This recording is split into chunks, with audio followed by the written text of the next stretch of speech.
Ladies and gentlemen, welcome to another evening of Materials for the Arts.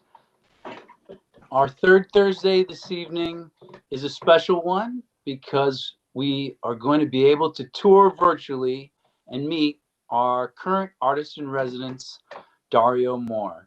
But before I introduce Dario, I just want to make sure everyone understands a little bit more about Materials for the Arts.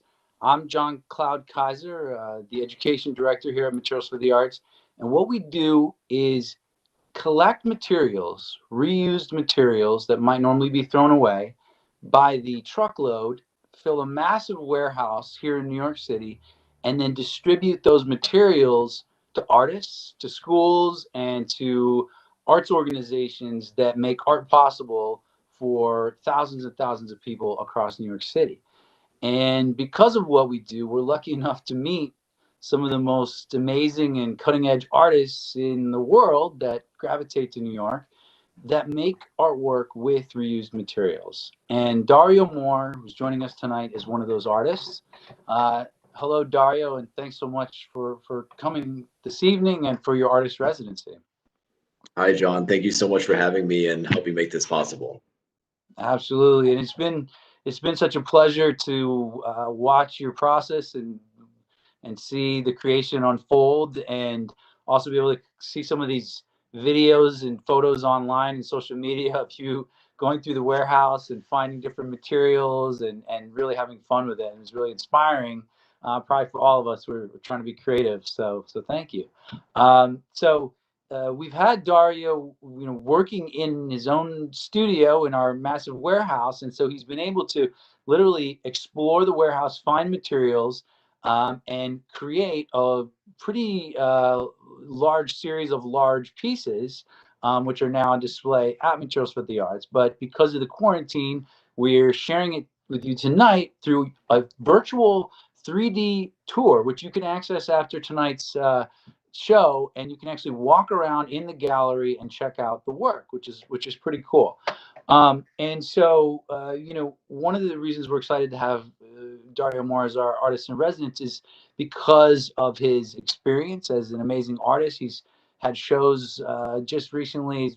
Was at the Museum of the City of New York, Governor's Island. He's curating a program right now at the Queens Botanical Garden, and he's also working through his arts organization that he created called the Enclave Arts Alliance. And through that work, he's come to Materials for the Arts to gather supplies. And what he's working on doing is really supporting the work of Black, Indigenous, people of color, artists that are working in contemporary art in New York City and trying to support their work. And we're so excited to have him here.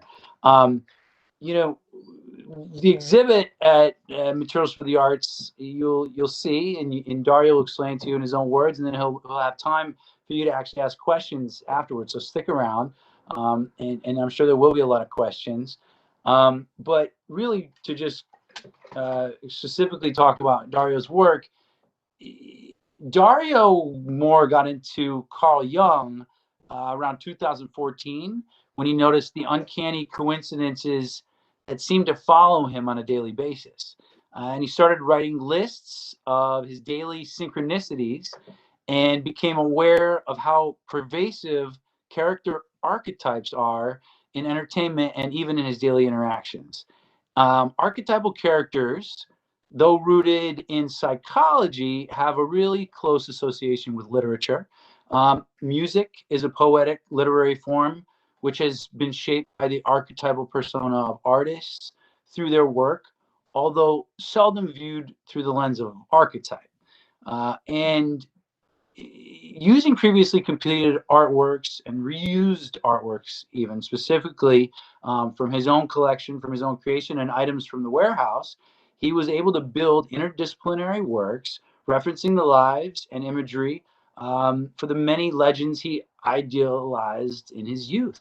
As an avid music nerd, in his own words, and observer of culture, he hopes his audience has a reverential experience that rings true for them while viewing the archetypes through this visual anthology of departed musicians.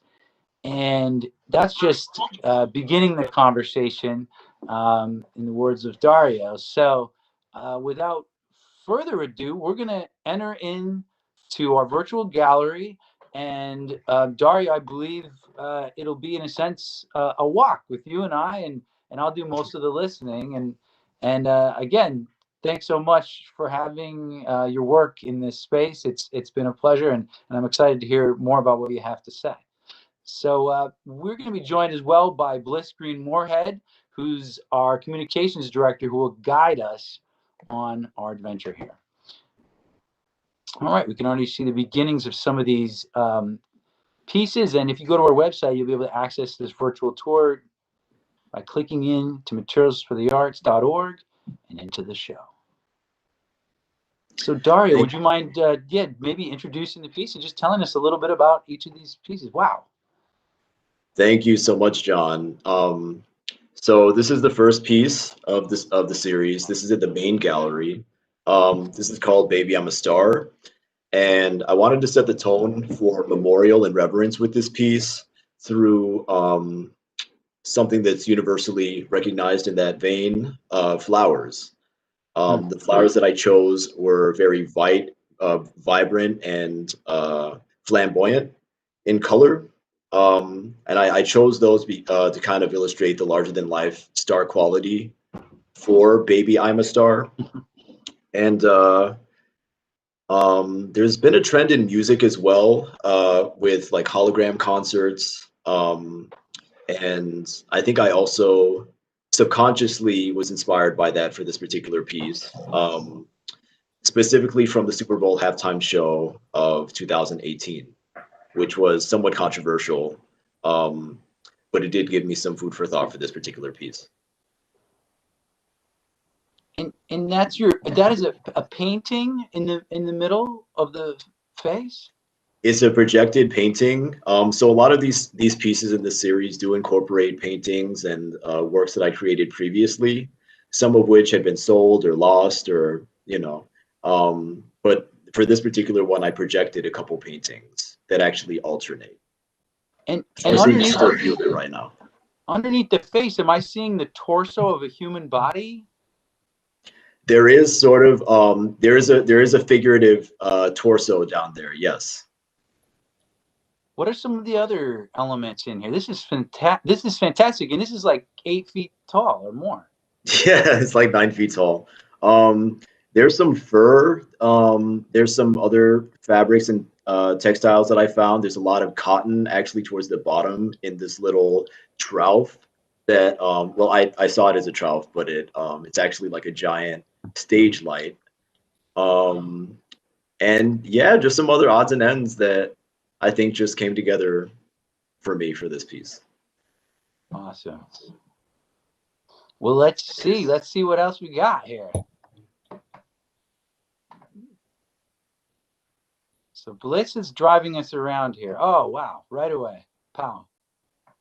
All right. So this actually has two sides. This includes image transfer. Once again, I don't have all the original pieces of some of these, but it caused me to think creatively about ways to display it in a new way. So these are image transfers of paintings that I had previously done. And this particular piece is called Keep Your Head Up. And this is sort of a reverential piece to hip hop.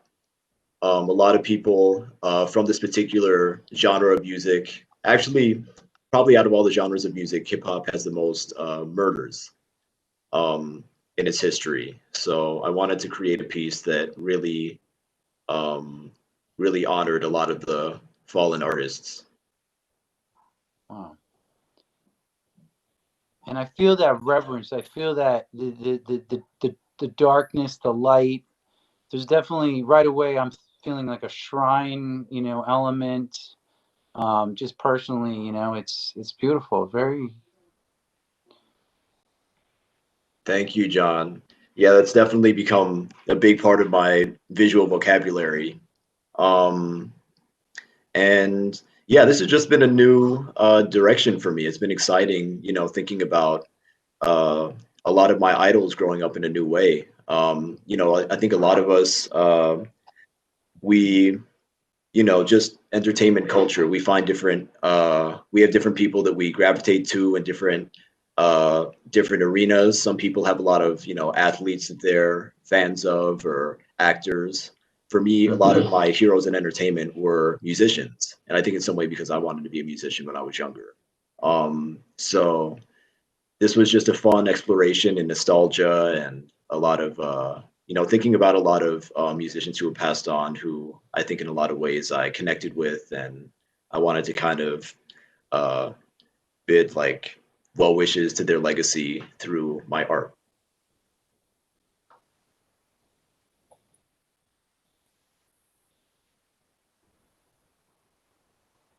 Are they all musicians that have passed away?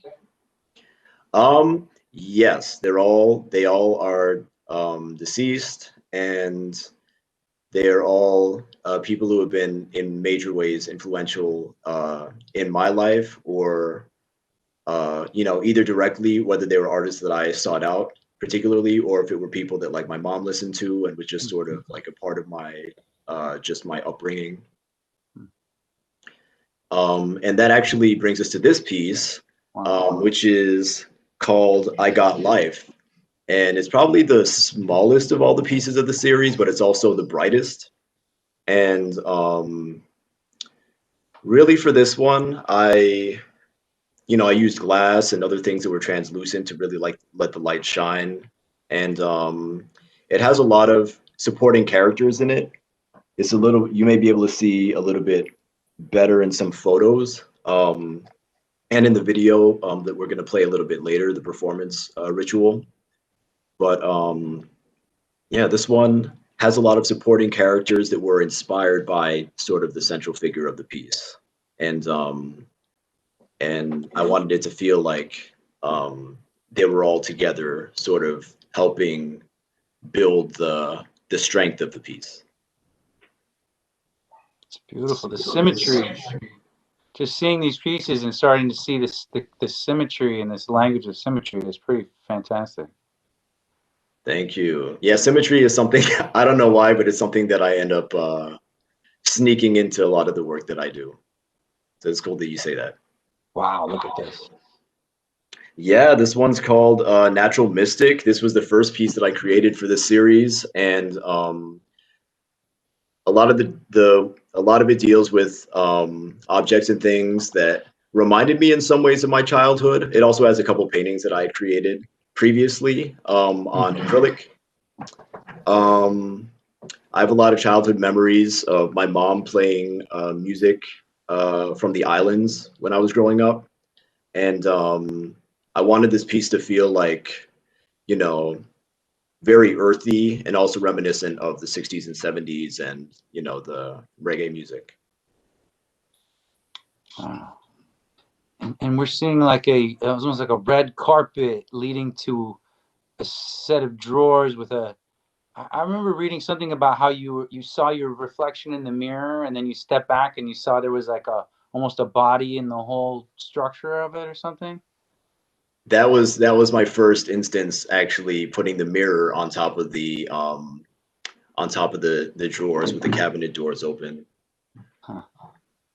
Yeah, sometimes I didn't even, as I said, this is the very first piece of the series. So sometimes it really is just, you know, how you put things together and just, you know, what the associations that you make. And then, yeah, it gets just set the tone for the whole thing. And I also enjoyed watching you. Like you wouldn't necessarily be done. You would create an assemblage and you might take a photo of it and then rework it and now take another picture and that kind of temporary ability. I found that to be pretty cool, especially since they're so huge. It would seem like you know they wouldn't be able to be manipulated like that. But I like the playfulness that you brought to it. It's pretty cool. Thank you. Yeah, I change these over and over again, and I have like I max out my phone memory like whenever I create a new series because I keep like taking photos, switch it around. If I don't like it, I've got the photo. I could try and put it back the way it was, or sometimes it just evolves into something completely different. But I still have like all these photos of the entire progression of it. It's awesome. Thank Wow. you. This one is called I Care for You. For this one, I wanted to create a comfortable place of refuge, almost resembling a chapel or a sacred structure. I wanted my audience to feel like it was a loving space where their worries can fall away and they could feel at peace. For this, I chose a warm light with like a golden glow, illuminating paintings hidden beyond a veil with little treasured objects inside. And all of these actually also have lyrics included in them that in some way inform the piece. You can see in that little jar, well, there was a little jar to the side of it, and there were a lot of the lyrics are illuminated. I really wish people could see this in person, but this is an amazing way that, you know, at least the series will be able to live on beyond the show. So, you know, we take the good with the bad, right? But I love how your work has this part to it where some of the artistic practice that's imbued in it comes not just from, you know, kind of the way you arrange things, but from these actual like experiences or elements where you're putting these lyrics into a jar and almost taking these objects very seriously as an actual, you know, kind of maybe I don't want to use the word spiritual experience, but as a very serious experience. It adds a heaviness to it that I think is really meaningful. Thank you. It feels sort of like a spiritual experience for me because I have sort of, you know, I hold stock in certain ideologies and philosophies, but I'm sort of agnostic at the same time. I'm sort of in the middle. So I find it through my art, like, you know, in the way like using what the creator already made to kind of create new things for me, you know, helps me feel spiritual. It's beautiful. And this piece is called Love is a Losing Game. So this one, so growing up, once again, my mom, she played a lot of jazz, like, you know, Coltrane, Monk, Ella. And then about 10 years ago, I was commissioned to do a painting on a baby grand piano that included those artists, but then also Etta James, Billie Holiday, and let me think. There was another artist as well. I took a picture of that and I included it in this piece to help, like, similarly to the I Got Life piece, to kind of help like flesh out the piece's purpose and sort of role as an archetype in the series. And yeah, this was a lot of fun to make. It was one of the last pieces that I created for the series, and I really just at this point was just really thinking about how I could play with light and with the fabric. And yeah, somehow I ended up putting a lampshade on it, and I was, you know, sometimes as an artist, like, you edit so much, and you take, you know, you take things away, you put things on it, and eventually you just strike that balance where you're like, I know that it's kind of done now. So, you know, I'm glad that I was able to find that for this piece in time.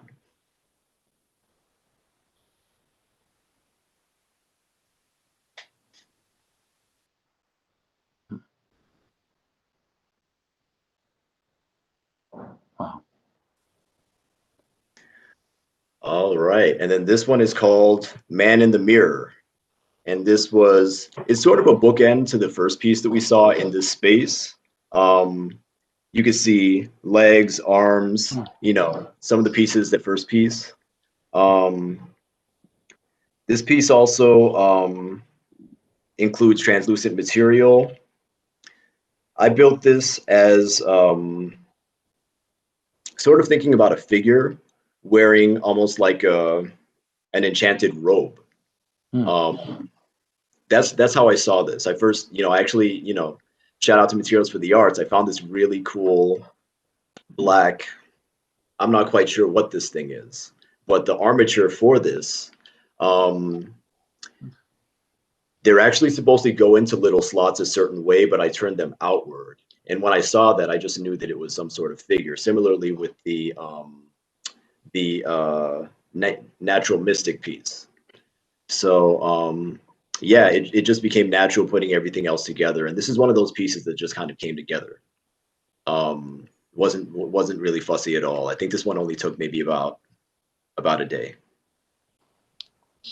I love seeing this piece right next to the other one, the Love is a Losing Game. It's like the one is like velvet, fabric, and kind of almost like very kind of maybe earthy, and this other one is like so futuristic, and they're very interesting conversation between the two pieces, and actually all these pieces.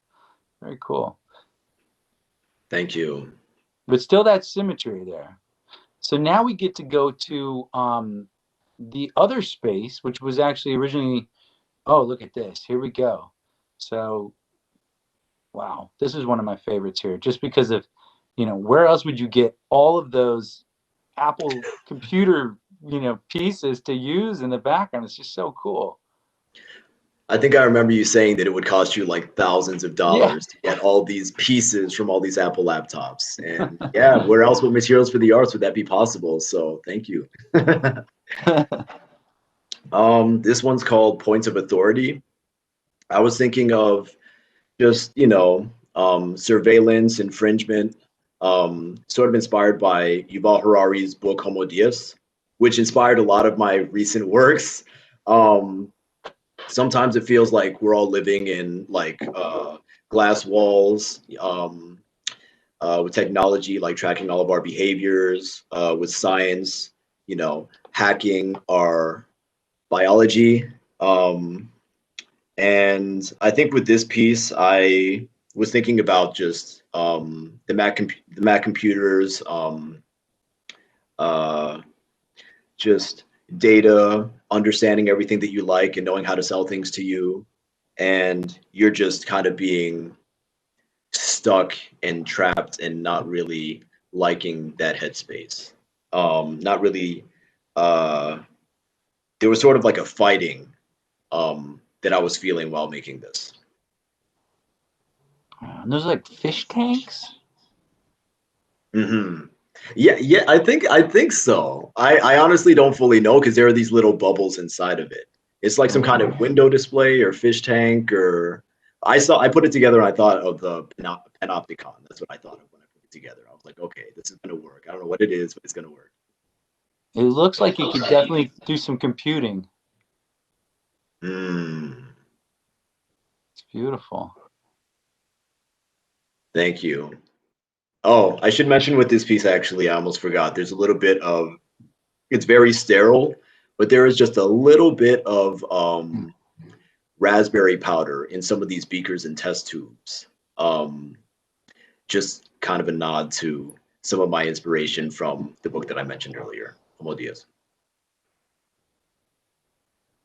And then we have the next piece, which is called Jesus Christ Pose. And this is probably the most sparse of all the pieces. But this piece took a while. It initially was an entire easel with the whole structure built around it, and I kept working with it throughout the entire residency until eventually the easel broke, and it ended up looking like this. And finally, I kind of had the eureka moment that I know where to go with this piece, and all the ideas started coming together. There's also an image transfer inside of it as well. Sort of, I like a lot of these pieces to kind of tie into each other in some way, either with some visual vocabulary or some material or medium that I used. And with this one, I did think to use the image transfer similarly to how I did with the Keep Your Head Up piece. That's cool.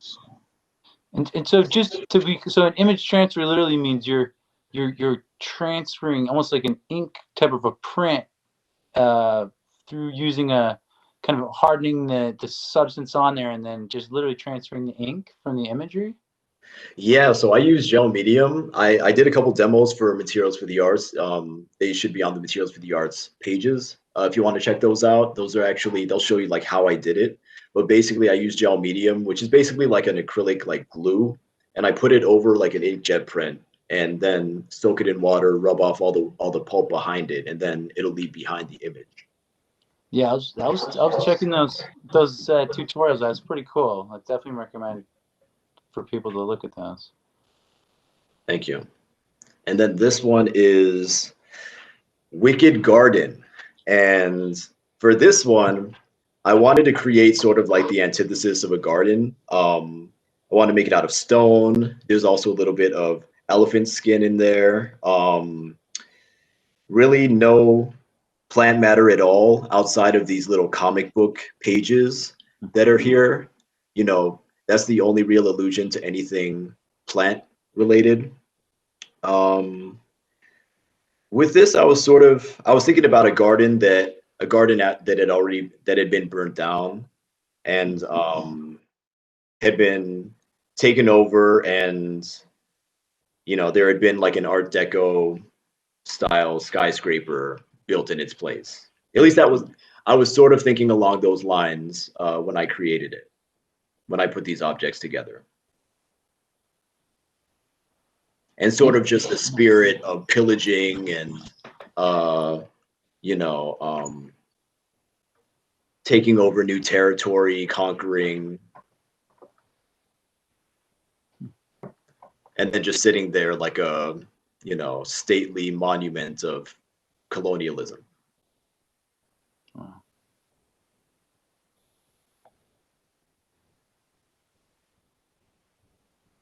Again, it's like there's the dialogue between these pieces, which is really cool. Thank you. Yeah, for this one, I once again used projection of some paintings. There's actually a couple of paintings that alternate for this. And this one's called Am I Inside?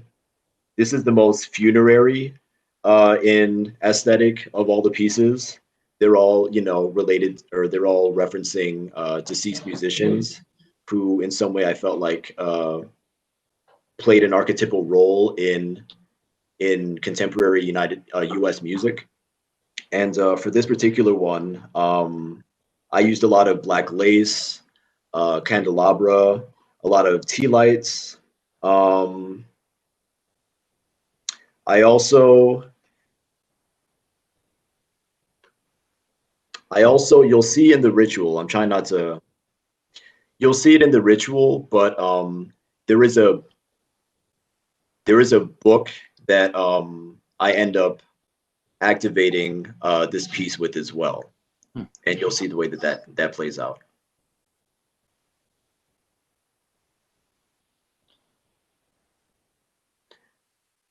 And then the final piece. This is the ruler.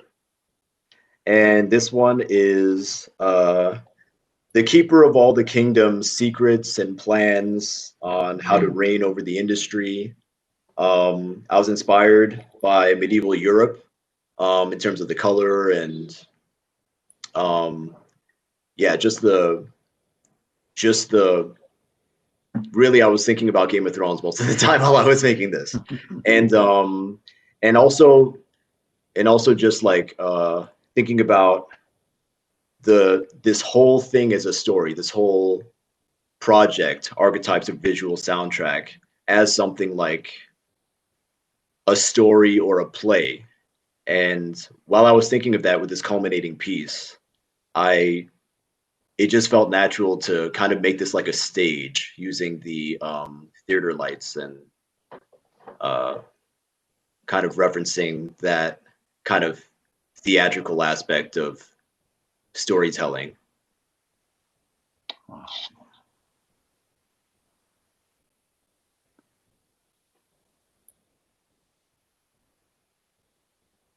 And it's huge. Beautiful. Wow. Well, thank you. Thank you so much.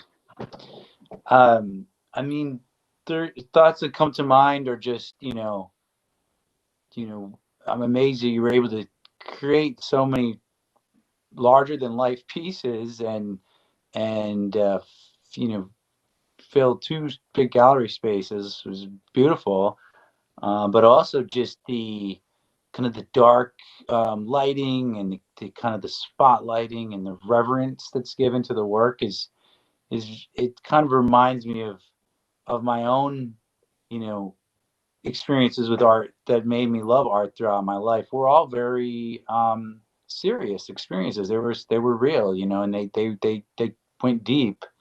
And I love that you're willing to go there. And now I know you have a video that you prepared that you were going to share with us, and I'd love to share that with the audience. Thank you. As I would normally have audience members come and engage with my works directly and in their own way, but with COVID, that's not possible. So I basically recorded the archetype activation ritual, um, and you'll basically just see me, just basically act out um, my interaction with each of these pieces in my own way, paying tribute and well wishes to the legacy of all of these archetypes in music.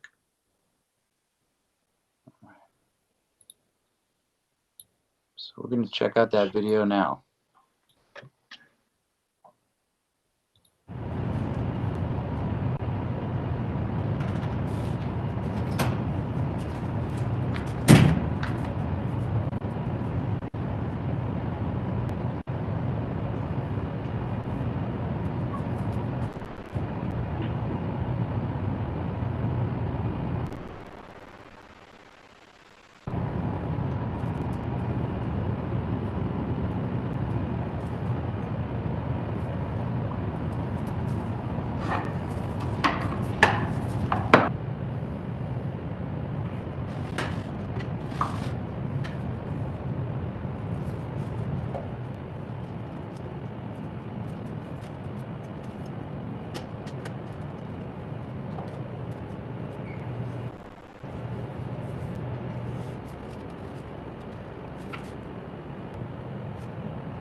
Freddie O. King, September 3rd, 1934 to December 28th, 1976. James Brown, May 3rd, 1933 to December 25th, 2006. Little Richard, December 5th, 1932 to May 9th, 2020. Bo Diddley, December 30th, 1928 to June 2nd, 2008. Fats Domino, February 26th, 1928 to October 24th, 2017. Chuck Berry, October 18th, 1926 to March 18th. B.B. King, September 16th, 1925 to May 14th, 2015. John Lee Hooker, August 22nd, 1917 to June 21st, 2001. Sister Rosetta Tharpe, March 20th, 1915 to October 9th, 1973. Muddy Waters, April 4th, 1913 to April 30th, 1983. Robert Johnson, May 8th, 1911 to August 16th, 1938. Howlin' Wolf, June 10th, 1910 to January 10th, 1976.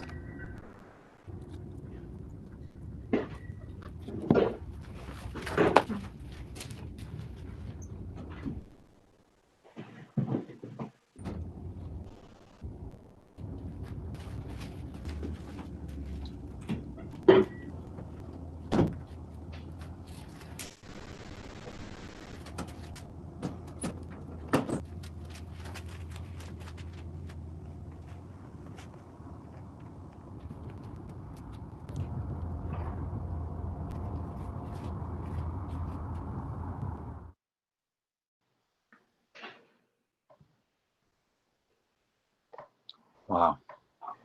Just beautiful and so much of a deeper view into the experience that we could have with your piece. And I feel like I felt a little closer to being physically there, watching that experience. Would you, uh, you know, I have a question for you.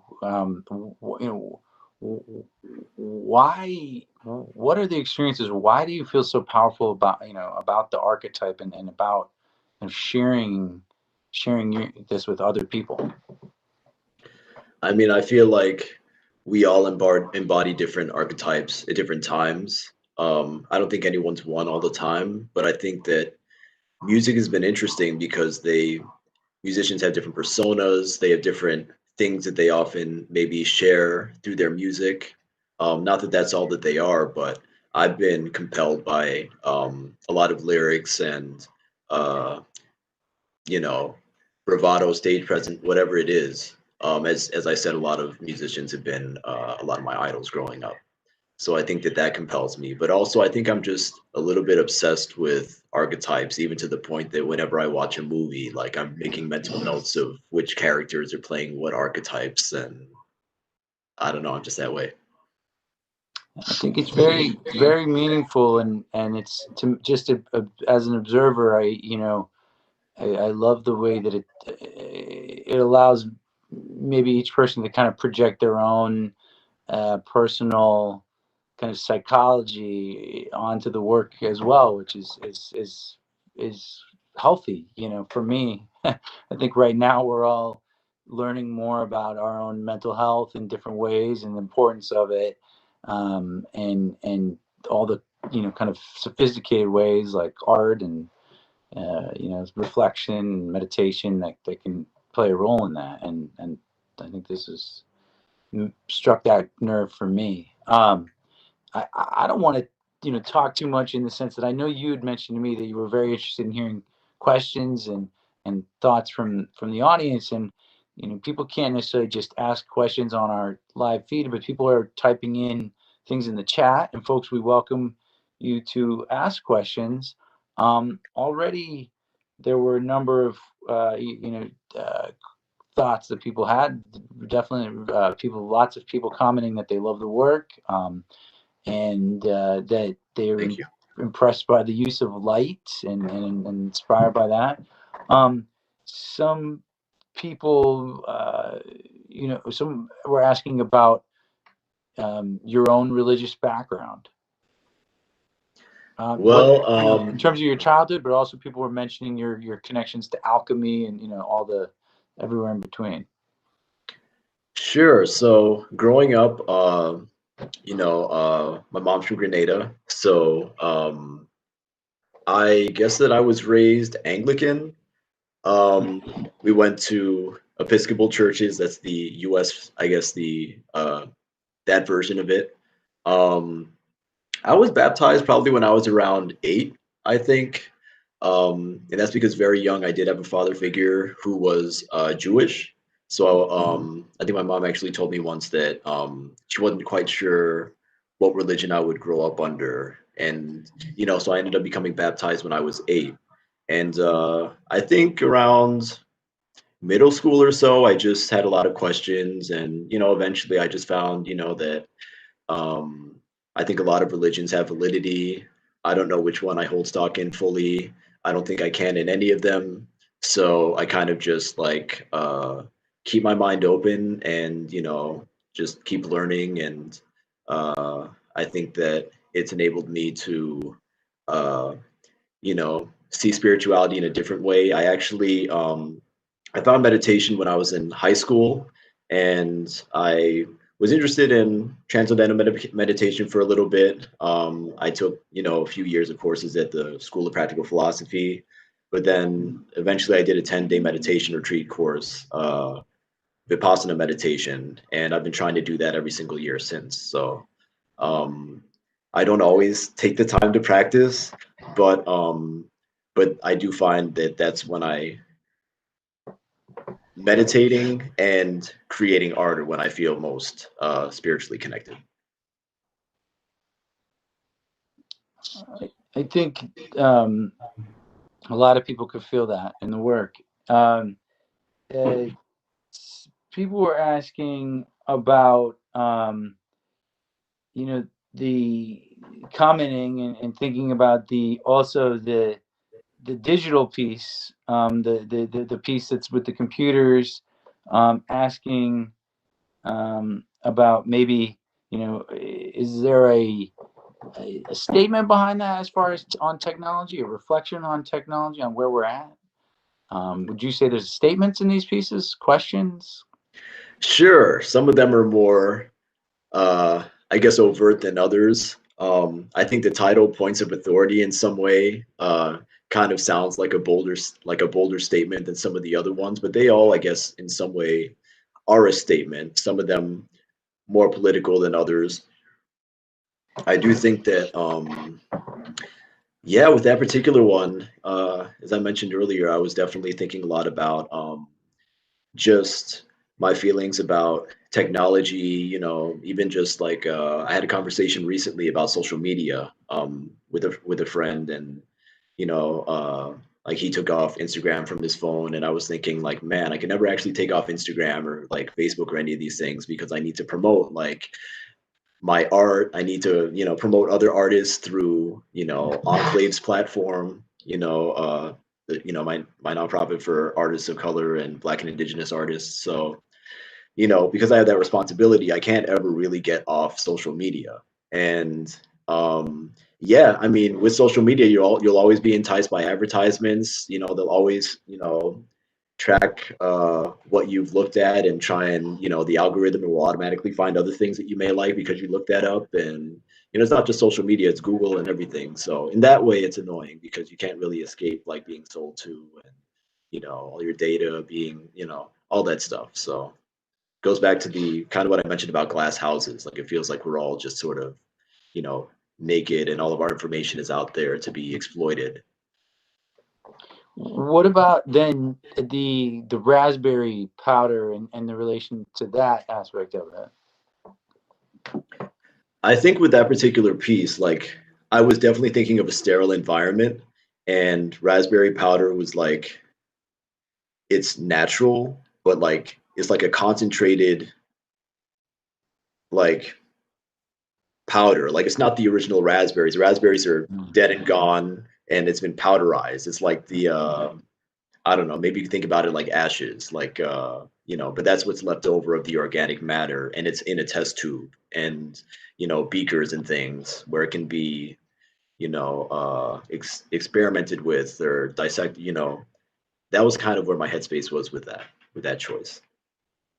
It's beautiful. I think it's cool how walking through the show, you know, is really a narrative to me of, like you're saying, each of these fairly abstract, you know, symmetrical giant art pieces still have this imbued meaning in almost like this poetry between each of the objects and how they all kind of interrelate, along with, you know, the imagery of the musicians.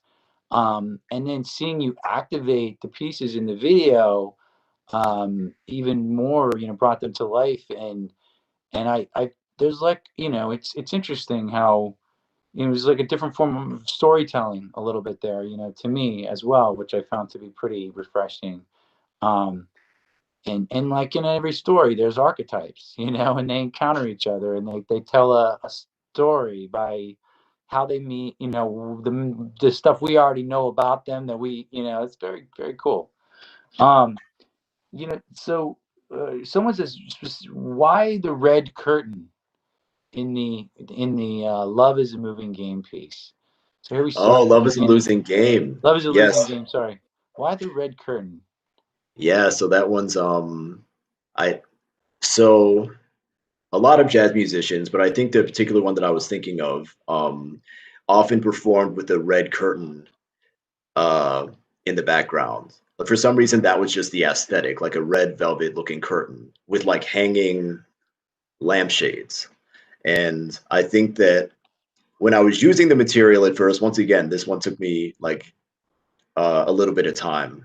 And sometimes you don't fully know why why you chose certain things for a certain reason, but the obviously it was there, and it, you know, later on it you realize why.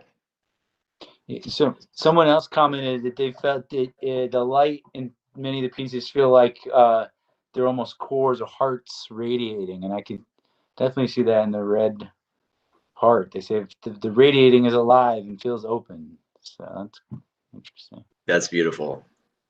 So someone else had a question about the Tupac piece. He says, they say, are those dominoes under there? Okay, so fun fact. He called it out. It's he or she called it out, Yeah, I'm Tupac. trying So to. he's a major he fun fact about him, he was a major dominoes fan. He collected dominoes, he played dominoes all the time.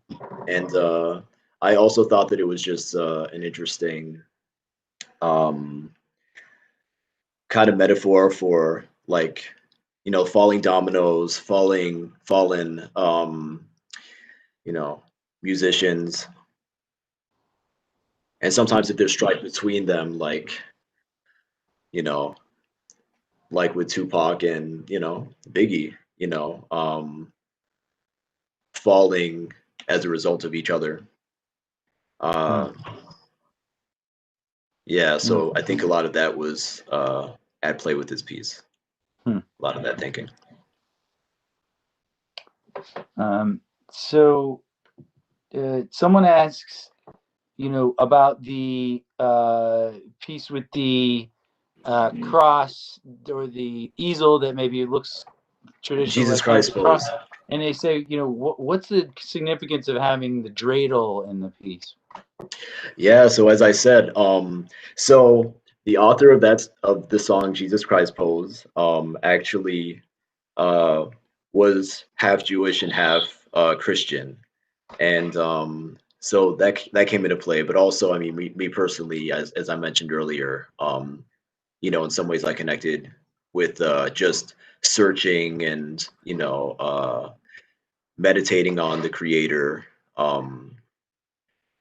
And I think that that was also something that uh, this archetype, Jesus Christ pose, also did a lot in their songwriting.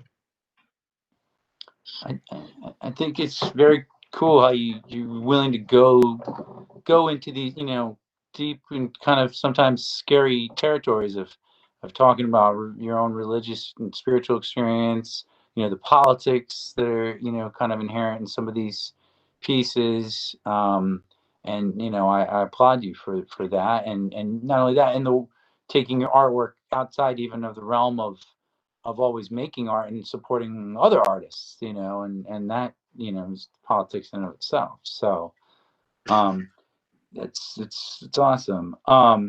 Any other questions or comments that anyone has, you're welcome to post them right now.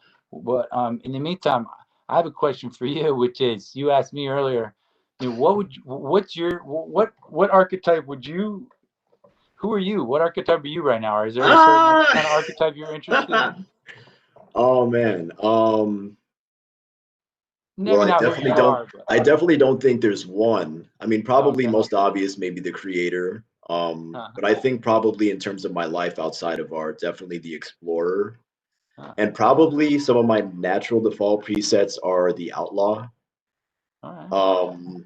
Just in terms of like the rebel, you know, the rebel archetype. But I think that but I think, you know, I think through, you know, through life and things, I've learned to kind of, you know, tame that down quite a bit. So I'd say those three.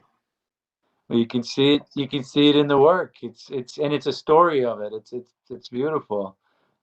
Thanks, John. John, normally I would like to ask an audience, like someone who, you know, is coming to see my work, like, what do you think about it? Well, what archetype are you? So, John, since you're here, what archetype do you think you are? Well, that was what I was saying. I think I'm kind of the I like the idea of a little irreverence, you know, kind of maybe I was thinking like, yeah, like the trickster, like the Peter Pan, little rebel, you know.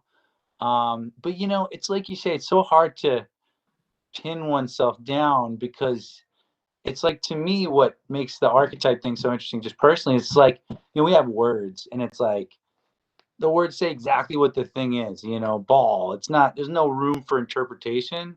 But the archetypes are like, to me, is like almost like a language that's much more kind of like art, you know, there's a little bit more room for interpretation. We can be all those things, just like these pieces. It could be so many things. So you know, I'm still trying to figure it out. That's my answer, you know. But I mean, to me, it just reminds me how much more there is for us to figure out in terms of, you know, how people used to have communicated throughout history, and you know, how we could communicate in the future, and find peace between human beings and support and all that stuff too. Yeah, the archetypes is like the gamut of human experience, right? All the different lenses that a person can experience life through, right? So, you know, hopefully, you know, my audience and sort of exploring some of these different pieces can, you know, maybe understand some people who are different from them, that, you know, that they've been grappling with understanding in their lives. I don't know. Listen, all the stuff that I kind of pushed off because I was too busy working on this or that during this quarantine. I've been forced to face those things, and I think everyone has, and I think we've found a little you know, growth through that, and so I think it's, I mean, even watching this video and these pieces, I see that within myself. Someone commented, the interesting thing about Dreidel is that you know, they're pieces in a game of chance, and definitely, you know, all these materials kind of, again, materials for the arts. It's like they appear, and you find them, and they have a history and an old meaning and a new meaning, and you know, there's something cool about that. Yeah, it's like the Someone, statement of the day. oh man, well, it just becomes more clear through this work, you know. It's like we know it, but to take the time to reflect on it is so cool. Someone asked, will there be a catalog or series of descriptions for each piece that we could download? Well, basically, if you go to our website, materialsforthearts.org, or you just Google Materials for the Arts, go to our website. In there, you'll be able to find the link in our website to both all of these photographs and descriptions of the pieces, as well as the 3D tour that you can, peruse in your own time. And if you have the Google Cardboard goggles, you can even put those on and put your iPhone in there and see it in full 3D. So we welcome you to do that, and please share it with other people. And this video will also be available of our tour with Dario, available in the future on our YouTube page if anyone else wants to check it out. And the ritual video. Speaking of which, I don't think I mentioned about the ritual video. We took that on January 13th, which was the first new moon of the year. So just a little side note about that I think I may have neglected to mention.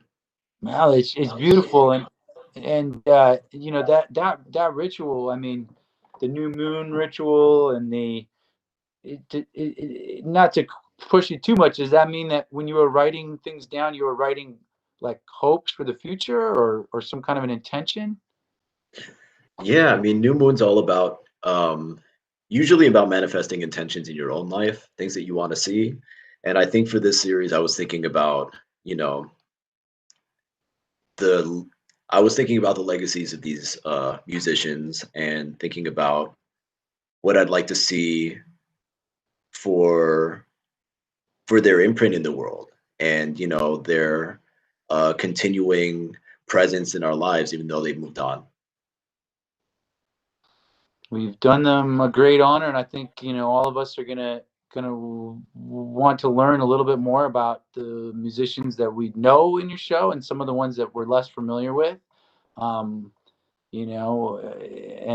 I thank you so much for honoring them, and encourage anyone watching to share with others about the work of Dario Mohr. And I know you're going on to, there's a show that's opening at the Brooklyn Botanical Gardens shortly that you've curated, as well as your own show that's going to be with Shashama soon, I believe, amongst other things, I'm sure. So folks, if you're interested as well, you can check out Dario Mohr on social media, as you mentioned, and other places, and it's a great way to follow his awesome career. And thank you so much. The show is going to be on display for the next few months at Materials for the Arts, and folks, we always got free materials for you to spread the art, and you don't have to come to us. Look around your house. You're surrounded by phenomenal reusable things, and creativity is right there within your grasp. So I think that's all for tonight. Thank you so much, and we hope you join us again every third Thursday for a conversation with an artist at Materials for the Arts. Good night, Thanks so Dario. much. Thank Good night. you. Thank you. Good night, Thank you. everybody. Thanks for joining.